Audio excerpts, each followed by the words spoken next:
That's true. That's true. All right, Coach, man, we got to talk about it, man. What you want to talk about? One of the things that you had recently did an interview with a senior, talking about the things that you Experience when experienced I over. locked up. Oh, Yeah, man. because you put a post up, and I wanted to talk about that.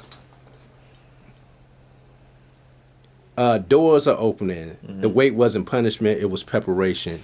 Yeah, when I went Explain over that. there, because I can't talk about my case, but when I went over there, I seen something different. And I did 10 in the feds, and city jail is not like it used to be. And I've been watching the squeezy kids. I've been watching how they looking at the juveniles, and I look at my situation. They already came and got us already, and we still surviving. Now they going after the kids. And me being there, looking at the process of when you coming into central booking and whatnot, and I thank my Lord for all the work I've been doing in the city that they didn't mistreat me. So I'm gonna thank Baltimore City. They didn't mistreat me. They know that wasn't my character first and foremost. Some of the guys when they see me coming, they thought I was a CI. And they said, "Yo, that's our coach. They trying to take our coach from us now." You get what I'm saying? And I understand my Lord took me over there to see the work that I've been doing in the gym, that I got to come out the gym there and go into the streets. Because we got a lot of kids that's at loss. Y'all OGs, you can't tell me these youngins don't want to listen to, because I went to jail. And I had the Jays, the Muslims, the Crips, the Bloods, and civilians. And I sit there say, I went into a unit and they was asking me for my paperwork. I said, okay, all right. They want to know what's going on. What's next? And I'm looking at them and I'm saying to them that, look out that window right there. Who's out there? And they say the officers. I said, what officers? They say the Africans. Africans is all through the whole system there. And they good at turning keys with a smile. And when I look at this situation that's about to happen, you know what I'm saying? Because I remember when we was coming up, we had the Bells bombers. No more Bells bombers. You know what I'm saying? My cousin used to work in there. My mother used to work in there. Somebody from somebody's family used to work in there. But all the incidents that's been happening in all the jails, they took all them out. So they will get somebody that's going to actually turn them keys right. That's happening. So now when they pass them laws with them juveniles now, them juveniles, they got no sense of direction. You know what I'm saying? They don't care who you is. You're going to see a lot of bodies coming out that city jail. You heard it from me first. Speaking on that, because you had a chance to speak with the youth over there. Man, did it. What's some of the challenges that you see this generation going through? Well, no resources. But God gave me a chance to say it's resources there. They just need somebody, man, that's going to teach them, guide them. You know what I'm saying? Nobody don't want to talk about the elephant in the room. Why things the way they is. I used to ride around the city and I said, damn, why are all my black brothers standing on the corner and we're not standing in the buildings? Because when I was coming up, we was on the block. We bought the buildings. Would you say that? The environment, as far as boxing and the youth becoming involved in sports, is becoming on a rise, or is it declining lately? It's not declining. It's just boxing is a sport for the people that love the excitement of boxing. You know what I'm saying? In this generation, you see that spark again. Because this last year that in boxing that we seen some great fights that people, for some reason, as people, not black, not white, not Chinese, we like that war, that word, war, or that excitement that somebody's, getting, because that's why they come to the arenas to see it. So it's not going on a decline. It's always going to be like that. Shucks. I see, I was just watching YouTube. I seen crowds of people watching kids with gloves on out there fighting. You get what I'm saying? It's entertainment. It's just all of this entertainment. But dealing with this situation over city jail, man, we got to get to our youth. We got to. I don't care if you saving one. I got like 7 to 8 of them coming to see me when they get out. Do you think that if they started boxing programs in the city jails, they used to. Really? They used to have boxing in the institution, but what I seen, it's not set up is to help you better yourself. It's set up. It's a warehouse. It's a warehouse that you sitting still for them to make money off you. And they are making money off you. It's a big piggy bank. It's a big piggy bank. So I can't get mad with them because how would I sit there say? I used to say the God theory when we have a problem with crime. Oh Lord, please do something with this crime. Put them somewhere. They already created that. You know what I'm saying? Then when they created, they said, "Dad, how are we gonna make some money other than getting the tax people spending money in it?" When a kid go to school is what, 25 grand for a kid to be in school? 60 for when a person not get locked up.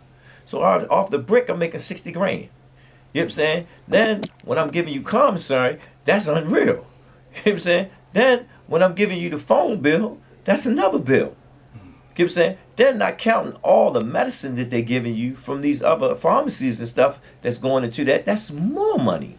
So you can't tell me them businesses not making money. They booming.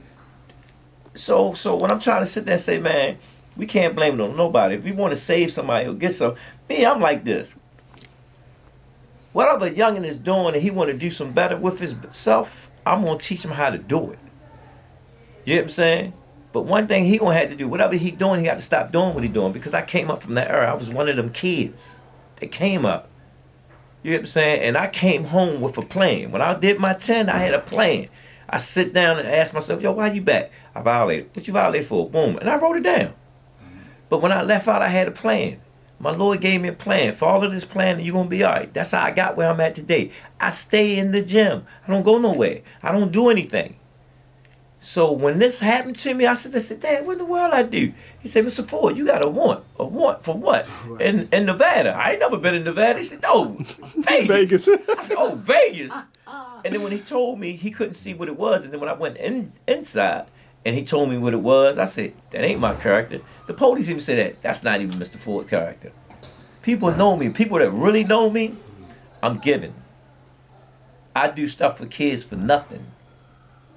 You know, it's not about the money with me. I just try to survive, take care of my family, and live a simple life. You know, that's a great point what you're saying there, Coach. Because remember we had an interview a few years ago when you were dealing with the COVID situation and how you were focusing on the kids and how you said that you learned something from that when it came to Tank. Tank was first.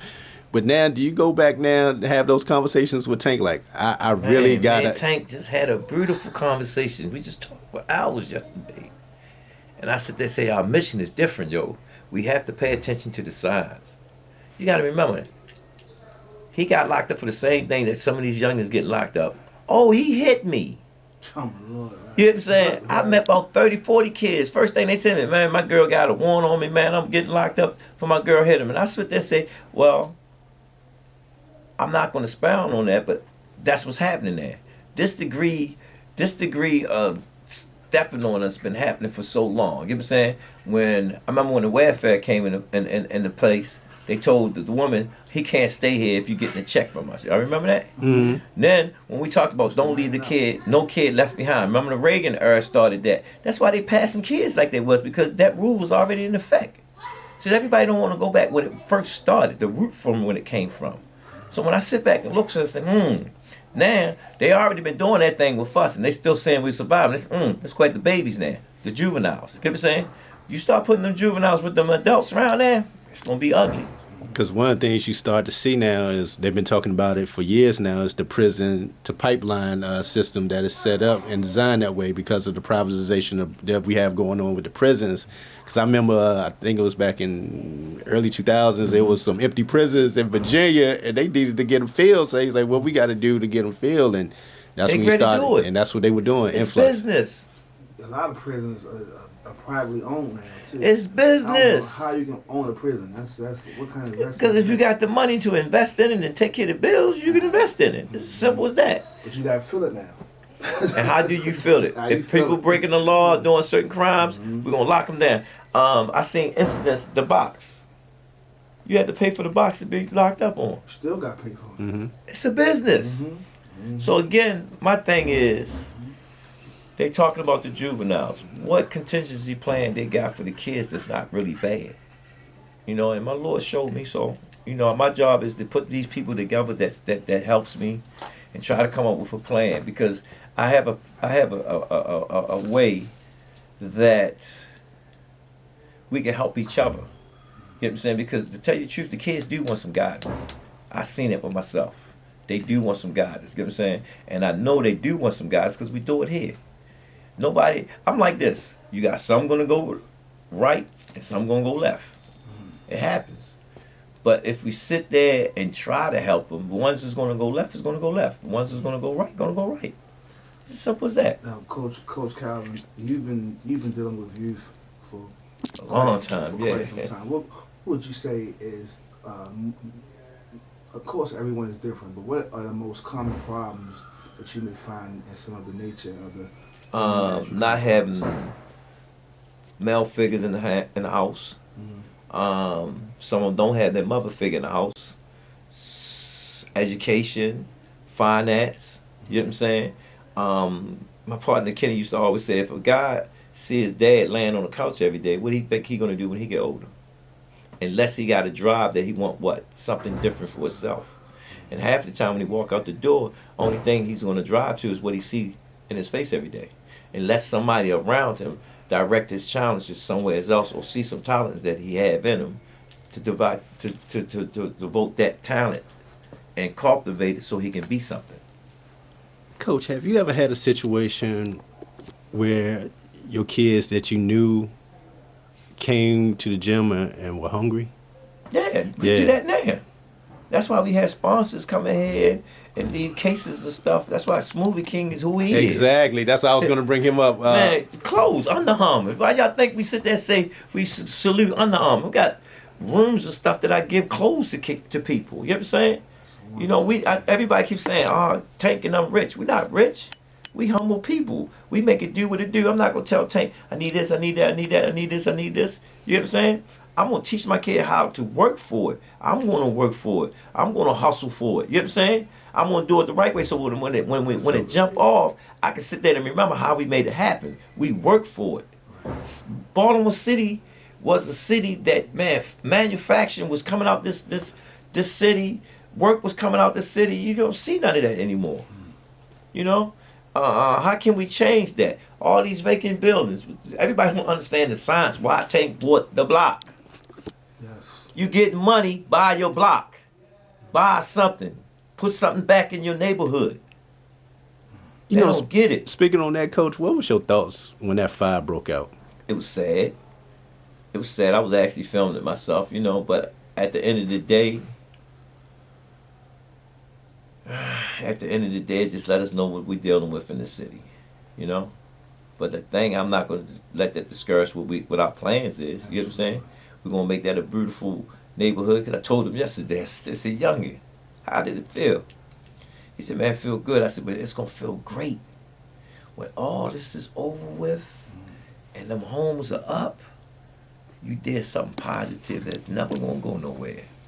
For those that don't know, could you explain which block that is? I don't remember the address. I just know how to get there. You know what I'm saying? West Baltimore. It's on West Baltimore. Okay. It's right around the corner from us, where he actually was born and raised at. You know what I'm saying? He went on and bought the whole block up. You That's know, a wonderful thing. and that's major. Yes, it is. You know, that's Yes, major. it is. So, and when you start seeing other celebrities buying up blocks, buying up areas, that means they putting their stamp down. You know, when you see a black man buying property or land, man, that's major. That's changing the game. It's long-term progress. No, and that's what we're trying to tell y'all, man. Spend with you. It's not a racist thing. You know what I'm saying? Let's bring each other up. Let's bring each other up. Man, when I was over city jail, man, them little youngins, man, I got like 8 of them. And my goal is, can I change their mindset? If I can change their mindset, I can change their heart. How surprised were they when they saw you over there?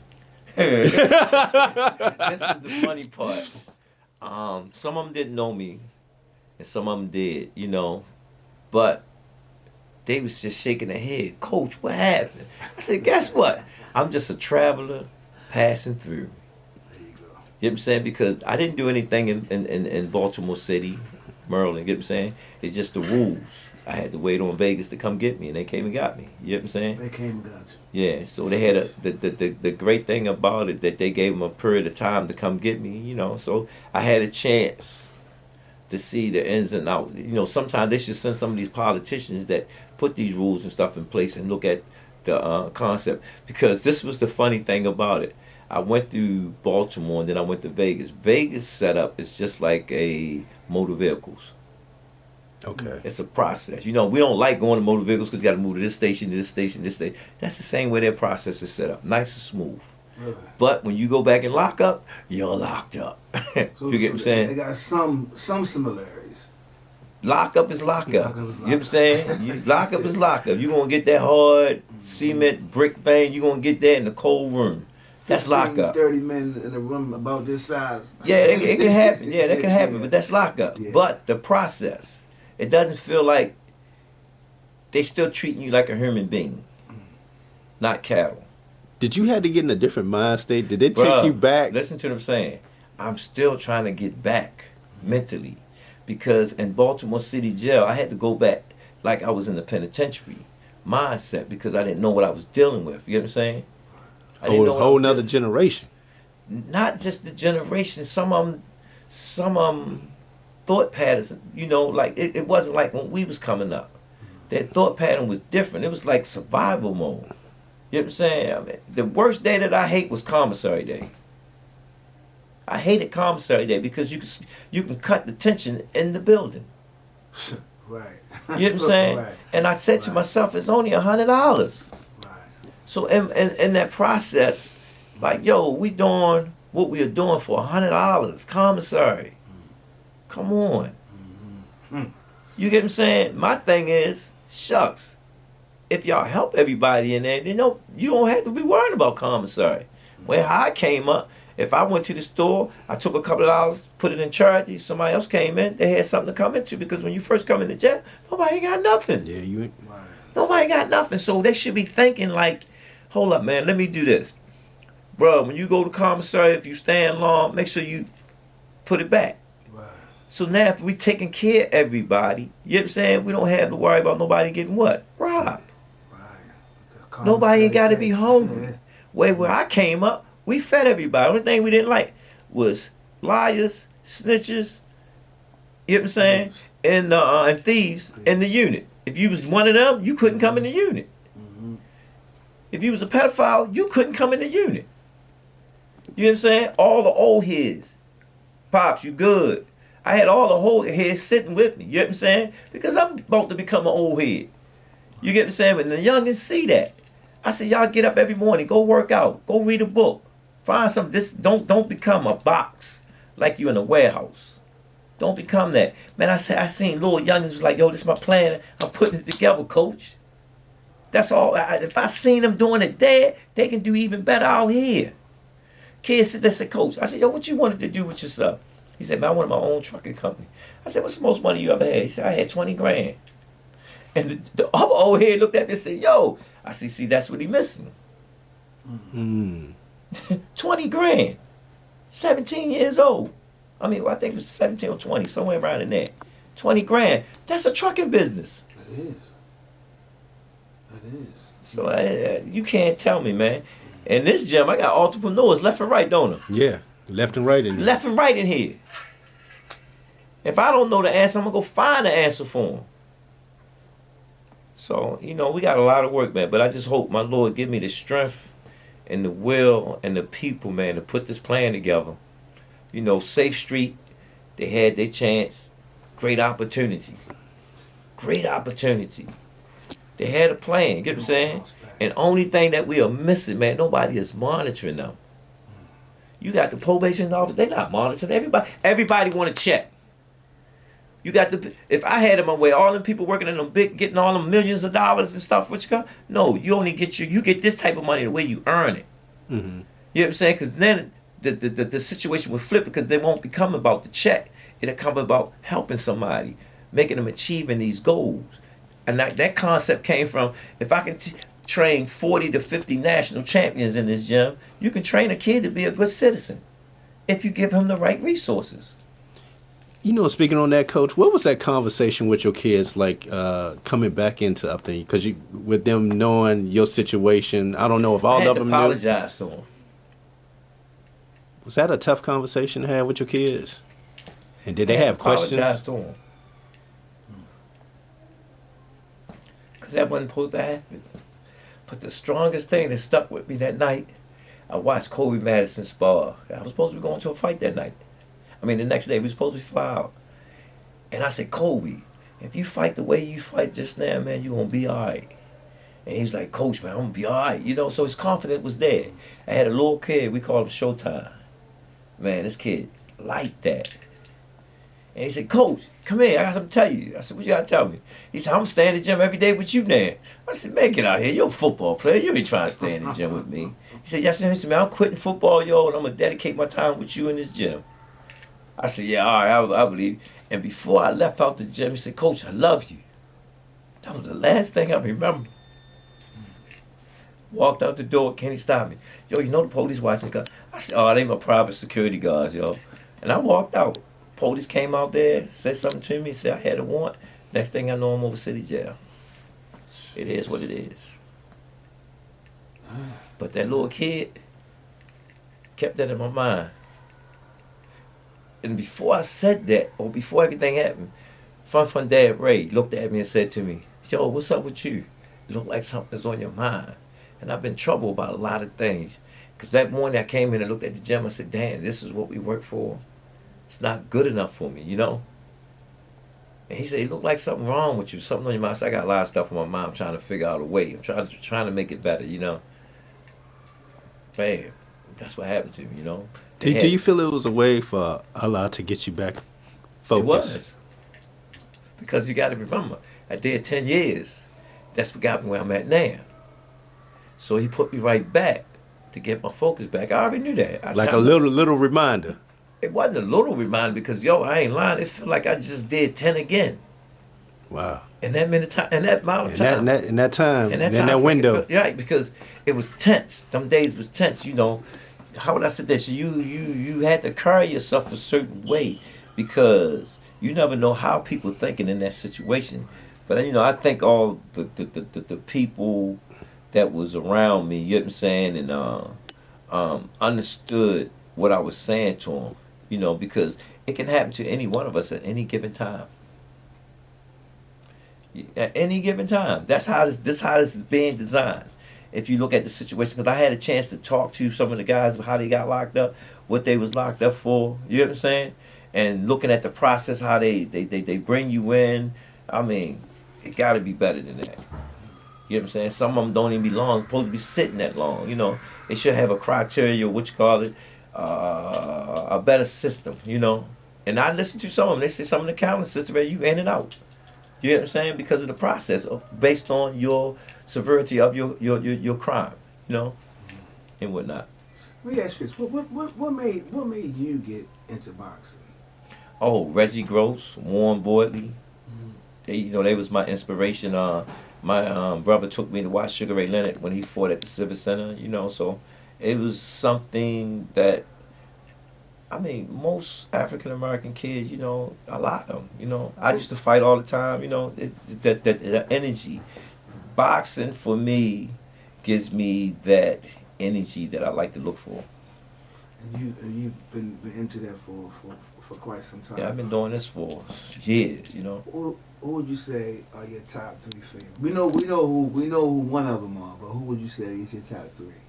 As far as fighters? Yeah, as far as fighters. Oh man, I got a lot of fighters that's topping my what you call it, but I'm basically like them fighters that put it all on the line. They put it all on the line, and how would I sit there and say I like Tapia, you know, I like because he entertained the crowd. Mike was my man, still is. He entertained the crowd. Holyfield, you know, he get hit, he gonna hit you back. Holyfield, yeah. God. Yes. Like I said, it's a lot of them. It's a lot of them that I like because, you know, the work they put. I like the Pacquiao because he came from nothing to something and he was humble with it. You know, Floyd, the skills, the hard work, the dedication. Ali talked the talk and stood what he stood for. Nobody don't talk about Joe Gans. You know what I'm saying? He was the first champion from Baltimore. See, a lot of people don't know that. You know, Carisha Shield, she putting in work from the amateurs to the pros. You know, it's a lot of them that I admire and I respect. You know, Terrence Crawford. Terrence Crawford. Gotta give him his props. You know, Gotta give him his I won a lot props. of money that night. Gotta give him his props. It's a lot of them that I really, how would I say, appreciate because they move in the sport. They move in the sports. Benavidez, he move in the sport. You know, and y'all know my favorite, Javante Tank Davis. You know, he putting in that work. What would you say to any youngin that's watching Tank, that's seeing his story, and wants to come up in boxing? What would you say? They come from the streets of West Baltimore or somewhere, Watch Chicago? his story. Watch his story. Watch his life. This second half that we about to go into is going to tell it all. Because it's showing us what we go through in life. You know, with the fame, the riches, the poor, and everything. It's just lessons. You know what I'm saying? But we got to turn it around as a people. We have to. We got to turn it around as people because it's getting crazy, man, you know. And I look at my Spanish brothers. They support each other. They support each other, man. We got to start supporting each other. You know what I'm saying? Because how would they say it's a saying, they say boxing is a black man's sport. You know what I'm saying? Not far as color wise. You know what I'm saying? It's like the lower tier of coming up, and they changing that game there. Mm-hmm. They changing that game there. It's changing. You know, so you better make the best out of it while you can. I had to ask you about this coach, man, because you've been around him. He's family. Jalil Hackett, man. Oh, that's I just got finished talking to his dad. Yeah, me too. So you know, with him, recently just got ranked by the WBC, one of the sanctioning bodies, ranked 38 in the world. You know, they only do the top 40, I think, anyway. So he's in there. 38 with 8 fights, coach, man. I got to get your thoughts on that. Well, Jalil is Jalil. Jalil raised up with us. You know what I'm saying? Just keep your eyes on youngin. Keep your eyes on. He got a good system in place. His system is tight. His family, father, you know. I call his dad. His dad said, "That's your son too." You know. I call him Jalil. Jalil here. And one thing what I love about Jalil, he said, "Man, when I get with y'all, I'm learning. You know." Jalil. That's my little secret weapon right there. Yeah, he do learn a lot because I see him in Tank. I seen him in Truck was showing them different overhands out around 15. Lorenzo Truck Simpson, my other baby. You get what I'm saying? We got a lot of them. Like I said, I always sit there and say, I got Iceman back on board. We got a lot of them back on board. We just trying to how would I say, Baltimore wasn't known for having great fighters here. You know what I'm saying? But there's been a lot of great fighters come out to Baltimore. They just get stuck here.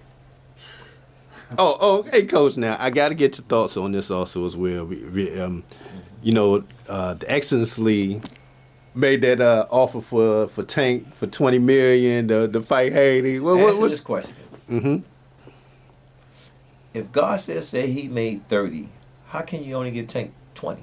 That part, because remember we talked about that on the track. Remember that day we talked about? So does that answer your question? It made no sense. Right. So that which it don't make what? No sense. That's it. What we always say, it don't make money, don't make sense. We just said it. You said it right. I tell Tank that. I said, yo, if it don't make sense, people don't understand. Ryan said how much he made? $30 million. He said he made 30 so you million. offer Tank, it don't make sense. It don't make sense. If he's saying he walked away with 30 and you only gonna give him 20, man, something what? Wrong. Do that sound right? You can get a kid from the 5th grade to figure that out. If I got 20 cents and somebody else got 30 cents, which one you want? But that's so hard with what you see now in today's media and the YouTube and them spinning things a certain way and putting people's addresses. Man, I couldn't believe that, man. I don't even want to say his name, but I was disappointed in Slim for real. I was disappointed in him. I'm just keeping it real. Because he been on the Rise podcast talking about he was a Tank fan and this and then I can see you see what happened. I can see that if a person went and did the history and whatnot, they don't understand certain things. Now I got to do certain things to move certain people, you know? So it's like, I see them. They can't even get a high from me now. Yeah, that was very disappointing. I mean, you got to have some type of respect for somebody. So that lets me know that you don't. Prize blessing of an interview with Coach Calvin. Thank you, man. Out the blue. Same time. On the roof, y'all. All right, appreciate it, Coach. There you go. Gosh, I'm coming up on you, man. I gotta ask you, man. How long you been here at Upton now coaching the youth? 4 years. 4 years? Yeah, coaching wise. Now, let's talk about it, man. What's your experience been like, man, since you've been involved with Upton? Definitely changed my life. It made me realize it ain't just about boxing. It's about the youth giving back. You know, a lot of these kids, it's just more than boxing in them. They need a male figure in their life, a pitch structure in their life. So it's beyond boxing, especially working with the babies. You know, teaching them everything from tying their shoes to basic math and English. So, you know, especially working with the kids at this age is, you know, challenging. But I say I'd rather work with them than the old kids who already think they know it all. You know, speaking on that, Josh, you talk about the challenges, man. What's some of the things that surprised you when you started working with the youth? Because I'm quite sure you had the mentality, you know, I'm going to be teaching boxing, but somewhere along the line, it turned into life. Yeah. And dealing with life. It's funny because I tell the kids don't realize they be teaching me just as much I'm teaching them as far as boxing, learning stuff, even like doing pad work and all that stuff. I learned all that with the kids. And then I learned this more than boxing is in just coming here every day. You realize stuff the kids go through in life, and even stuff you go through in your own personal life. You know, it's like an outlet. You know, it's a peace of mind in here. So it's definitely a blessing working with the kids. How hard is it at times, man, when you see those different challenges and it's something that you might not be able to do anything about? I got some of the best mentors and coaches like Coach Calvin, Coach Kenny, Coach Hunt, other coaches who teaching me and I could use as a reference point. So when I'm going through stuff with my own fighters or kids, I could go to them and they always could speak to me about experiences they had. So I got good coaches in here. Y'all go get y'all jump ropes. Oh, they say you gotta get them jump ropes. So Josh, you mainly deal with what age group that you deal with here? 5 through 8 years old. 5 through 8. Yes, sir. And you have them from what time to what time normally? 3:30 to 5. 3:30 to 5 here at Upton, man. And these are a lot of the changes that the facility has had over the time. All the kids here. It's a lot more. I heard about it, man. I heard it's like a big class, man. It's wintertime now, when school in, but when summertime come in, like a whole different building in here with the kids. So, and some of the kids, like a lot of kids in my class actually want to fight and compete. You know, a lot of them, some of them come just to come because it's an outlet, but a lot of my kids really want to fight. So it's a blessing. You know, you talked about the importance of good mentors and coaches like Coach Kenny, Coach Calvin, Coach Hunt, Squeeze, the Rise podcast. Everybody. Yeah, so it's good to have multiple male figures here because not a lot of kids even come with their fathers. There's usually a lot of mothers here, so it's good to have male figures in their life. Shit, I don't even have a male father figure in my life, so when I started coming here, some of the coaches I look at like male father figures like Calvin and such, so it's all a blessing. Hey man, I truly appreciate your time and the things you're doing, big dog. Yes, sir. Nervous. I know you ain't trained. You working on that? Hey, say! All right, Coach Kid, I gotta ask you about this. What's that? Your youngster, Jalil, top 38 in the world, man. Jalil Hackett next up. Let me tell you something. I seen that boy run a lot of people about that ring. I ain't calling no names, but Al Hammond needs to do his research and find out who the real dog is. Jalil Hackett, man. Only 8 fights. 20 years old, man. 20 years old, 8 fights. You can bet on that. You can bet on that kid because he's gonna be there every round. He coming out like a pit bull. Yeah, because even the person he had won the WBC youth belt from had never been stopped before. Actually, they was questioning Jalil's dad. Said, "Why y'all taking this fight?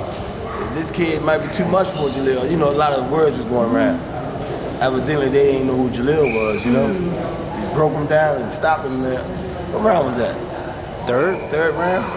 But he was supposed to have been too much for Jalil. Man, Jalil got that gas.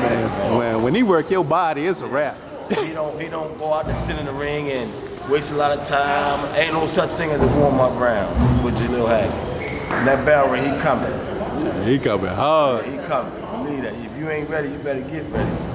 Now, Coach, what's up next for Mia when she back in action? I'm gonna try. We're working on something now in March. March I want to say the 19th. Yeah. So. Something locally? No, in ATL. Okay. Yeah. We're working on that now, getting the opponent and stuff together. Yeah.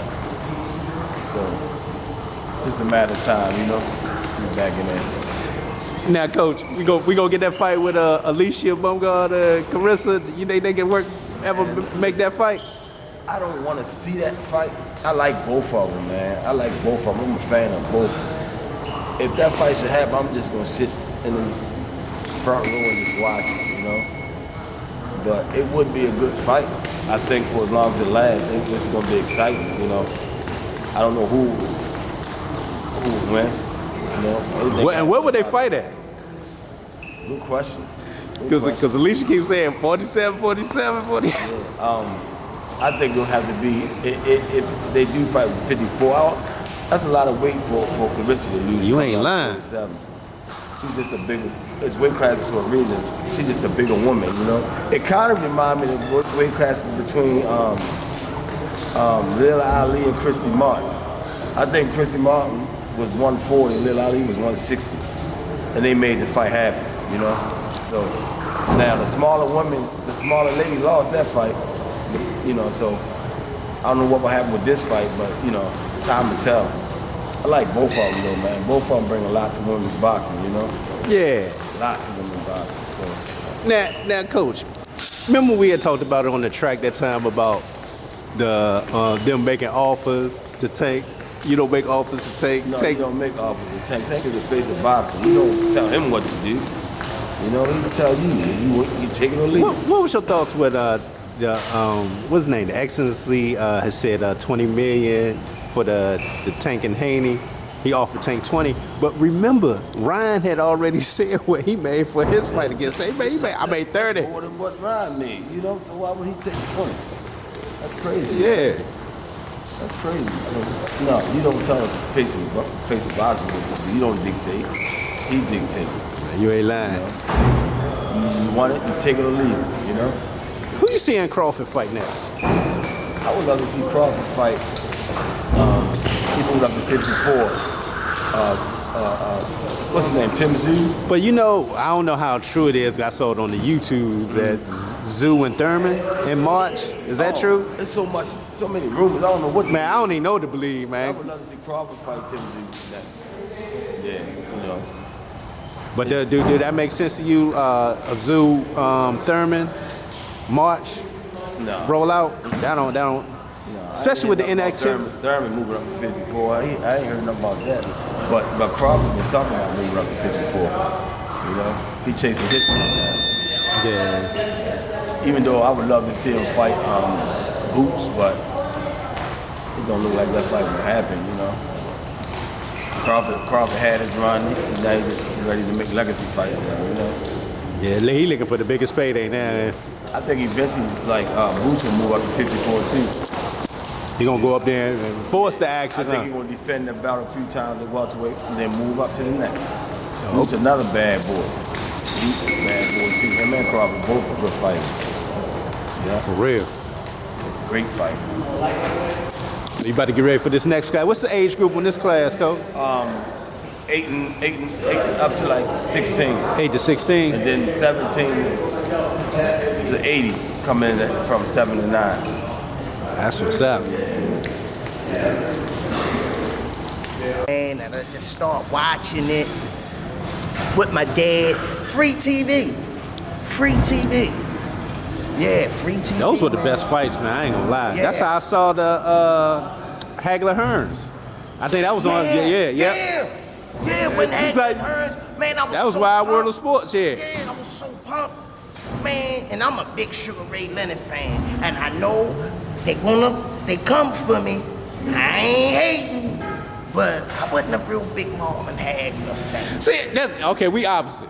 I wasn't a big Marvin Hagler fan. I was the biggest, man. I couldn't believe that, Only man. why? Because it was a guy named Sugar Ray Leonard. He was everything I wanted to be.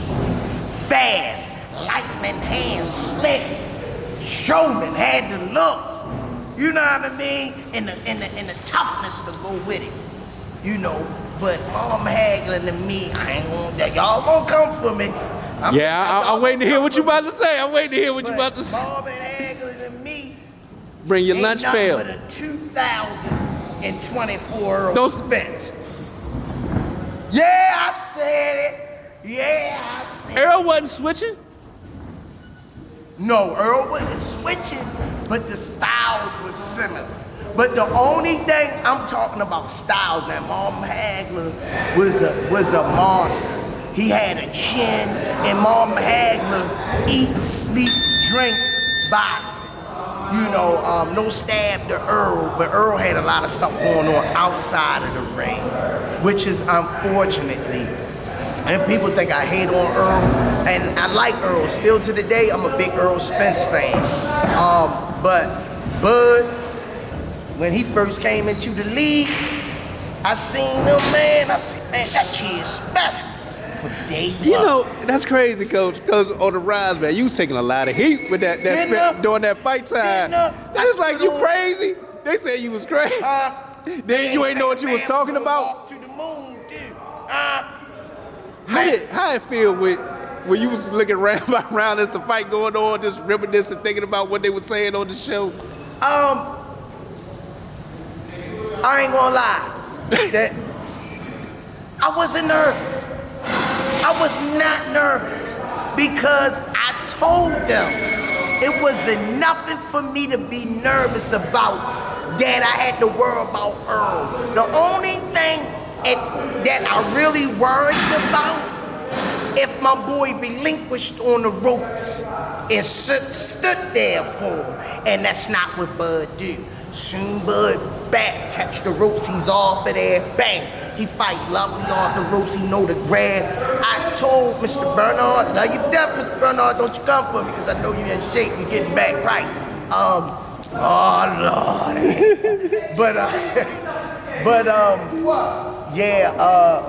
I told Mr. Bernard, ain't here, man. Man, Mr. Bernard was going at it. He said, Squeeze, I'm telling you. He said, this boy too big and too strong. I say, when had that always want to fight? I say, it's a such thing as skills pay the bills. And that answered a lot for people. Even though the table wasn't set properly. Because on that side of the table, you had Chinaware. On that side of the table, you had paper plates. And ain't nothing wrong with eating off paper plates, because I eat off of them. Because I don't like doing dishes. I got to ask you this, Coach. Talk to me. Now, I agree with everything you said. What's your thoughts on what T.O. was saying about Crawford? Saying he had fought pretty much injured Earl Spence. He said pretty much he's done that a lot. That's what y'all call him? That's what y'all call him? Who? T.O. You know what I call him? What you call him? I call him Hell to the No. Yeah, I don't even say his name. No, Hell to the No. I tell him Hell to the No. Because... Explain, Coach. Why I'd say with that guy, keep it boxing. Stay locked in on a sport. You know what I mean? He just, to me, is a loose cannon. You know, 1 minute he your body's here with me, but your mind is on the other side of town. He don't know whether he here or gone. You see what I'm saying? If you boxing and you gonna be in the boxing and you fully invested, I think he can make some noise. A fully invested T.O. Fimo Lopez could make some noise, but a loudmouth T.O., he just don't seem locked in to me. You know what I mean? He's athletic. He has the tangibles, but he lost the Kambosos fight because of laziness. And then he didn't take Kambosos seriously. Right. He thought I could just go ahead and beat him on a Monday's workout. You see what I'm saying? That's why you seen the brother gas during the fight. But when he made the comment about black fighters getting favoritism in the sport, you got a right to feel how you feel. You know, you got a right to feel how he feel. I don't know where he got that from, because when you look at the history books of boxing, you had Rocky Marciano, a god. You come along down the road, you might know a little bit the Jerry Cooneys, the Tyson Furys, the Oscar De La Hoyas, the Julio Cesar Chavezes, my boy Arturo Gotti's, Alexis Aguelos. So what are you talking about, bruh? Those were big names in the sport. So I don't agree with that opinion of Roberto Duran. saying Roberto Duran, no mas, you know. So I don't agree with that part, but he has a right to his opinion. You know what I mean? But sometimes when people give an opinion, has some facts behind it. You know what I'm saying? Just, you know, just have your opinion genuine. Yeah. You know what I mean? Especially when they come about a sport where people put their lives on the line. You know, and they feeding their families. You know, I can believe in the promotional side of it. I love Adrian Broner. Promotional wise, Rolly Romero. These guys. Speaking of AB, what's your thoughts on that? With that, when he had put on this page with what was that? That little fight poster of him and was it him and Haney or him and Garcia? I think it was him and Haney going back and forth. Was it them? Him and his father. Yeah, Haney, yeah. And he was like, we ain't boys no more, something. Well, you know, Adrian, one of those guys, man. He speak from his heart. If Adrian talk a lot of trash, he from the streets, and he keep it street. You know, he say how he feel. You know what I mean? And it's always entertaining. Yeah, you ain't lying. I gotta ask you, Coach, man, how I feel, man, to have Coach Calvin back? Man, I don't know, man. I was just like a little kid seeing this big old come home. Like it was a emptiness in here. You know what I mean? It was an emptiness in here, man. It just ain't feel right. How did it affect the kids? Actually, depending on the age group. Now we got 5 to 7 class. They really couldn't process that. Didn't really know what was going on. They couldn't fully process it. It was the class from 8 years old, 9 years old up, the teenagers and everything, that looked for that grade A training from Coach Calvin. Because Coach Calvin giving out that grade A training, USDA. You know what I mean? He's stamping it with his approval. So the kids who don't want to be trained by the best, one of the best decorated coaches in the game to teach you about the sport. You know what I'm saying? So and get those life lessons. Yeah, you know, you getting the whole shebang. You ain't lying. You know, you getting all in one with Coach. And he coming from a different place than a lot of other guys is. You know, he don't want to see all us his babies. He don't want to see none of us fall to the street. You know what I'm saying? That's important to him. Some people don't care. It's all about the money. But with him, it's principle. You know what I mean? It's principle with him. If you succeed, that means he did his job. You know, you could be the best person you could be, and he played a part in that. You see, Cal emotional, man, and he ain't emotional. That ain't no soft stuff. Them tears ain't no soft. That's a killer. You know what I mean? Them killer tears. When you see them, you need to be paying attention. You know, and everything he's taught us, everything happened for a reason, and he was able to get in some minds while he was over there, and he had their attention. You know what I mean? So everything happened for a reason. Yeah, I think things happen for a reason, man. It was God's way of putting them in position to elevate them to that the next level. Just gave him a little something to think about. Yeah. This is where I'm going to take you. I need you to talk to these youth.